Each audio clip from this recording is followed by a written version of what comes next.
I love working at my mum's grocery store. It's not just a job, it's a place where I feel at home. I know where everything is. Every aisle, every shelf, every product has its place, and I can find anything in a heartbeat. Fatma could stack apples into perfect pyramids, a skill that always impressed the customers. She greeted customers with a warm smile, making everyone feel welcome and valued. The store was her kingdom, a place where she felt in control and at peace. And she, the friendly princess, always ready to help and serve with grace.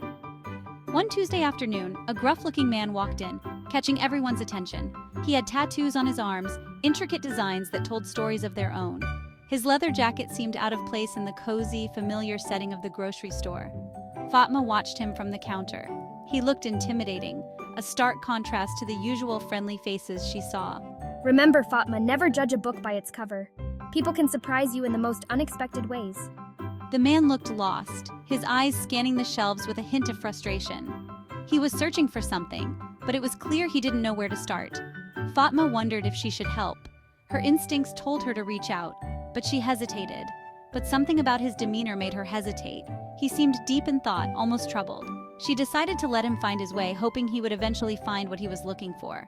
Fatma couldn't shake the feeling that the man with the tattoos had more to his story. As the days passed, she found herself thinking about him more often than she'd like to admit. One evening, after closing time, she sat alone in the back office, the hum of the store's refrigeration units the only sound breaking the silence. She pulled out her journal, a place where she often poured her thoughts and feelings. The pages were filled with sketches and scribbles, a mix of grocery lists and personal musings. She began to write about the man, describing his rugged appearance and the way he seemed so out of place. There was something about him that intrigued her, something that made her want to know more. Fatma wondered what had brought him to her store and why he seemed so troubled.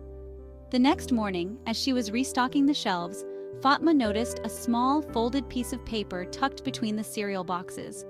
Curious, she picked it up and unfolded it. Inside was a simple note, written in neat, careful handwriting. "Thank you for not judging me. Poppy." Fatma's heart skipped a beat. She hadn't expected this. The man had a name, and he had noticed her hesitation. She smiled to herself, feeling a warmth spread through her chest. Maybe, just maybe, there was more to this story than she had imagined. Poppy felt out of place. The bright lights and the cheerful atmosphere were a stark contrast to what he was used to. He wasn't used to these small, friendly shops. The aisles seemed too narrow, the shelves too neatly organized. He was used to dark bars and rough crowds, places where he could blend into the background, unnoticed and unbothered. But he was out of coffee. His mornings were incomplete without that first cup. His usual spot was closed, a small, dingy cafe that served the strongest brew in town. So he found himself at the local grocery store, a place he rarely visited, feeling like a fish out of water. I spotted a young woman behind the counter. She seemed to be the heart of the store, greeting everyone with a warm smile. She had the kindest eyes I'd ever seen. Her smile was radiant. It was the kind of smile that could light up a room. This only made Poppy more uncomfortable.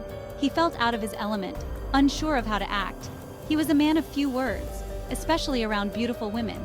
He pretended to browse, hoping to avoid any awkward interactions. All he wanted was coffee, just a simple packet to get him through the week. Yet, he found himself circling the store. Each aisle seemed to lead him back to the same spot. He snuck glances at the woman. There was something about her that drew him in. Her name tag read Fatma, a name as unique and beautiful as she was. Poppy liked the sound of that. It was a name he wouldn't mind saying out loud.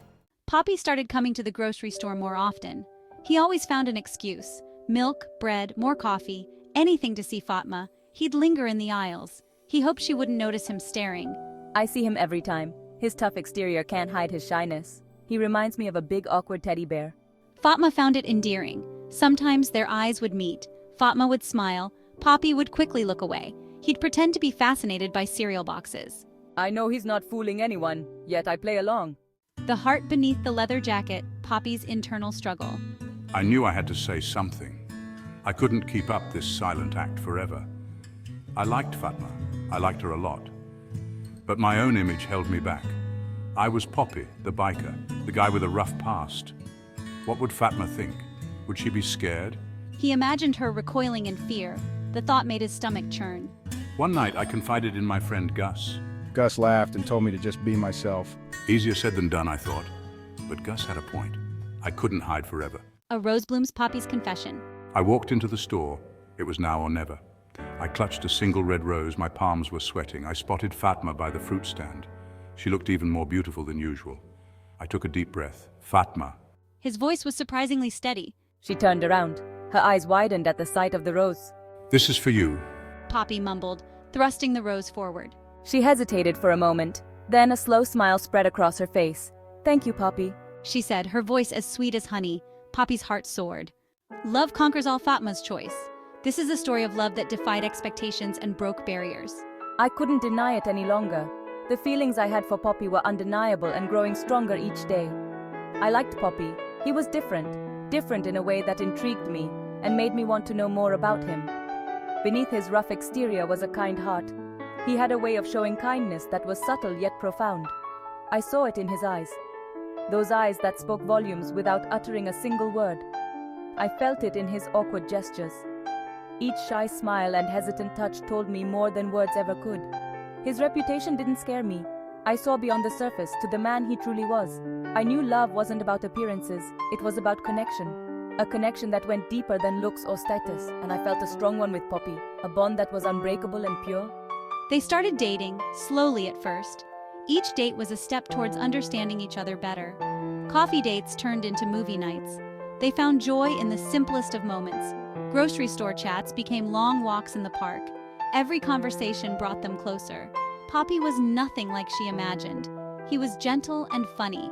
His humor was a breath of fresh air. Fatma loved that she could be herself around him. There was no pretense, just genuine connection. We knew there might be challenges ahead. People would talk. The world can be harsh to those who defy norms. Judgments would be made. But we were ready to face the whispers and the stares. We had found something special, and we were willing to fight for it. Together, we would face whatever came our way. Our love was our strength, and nothing could break it.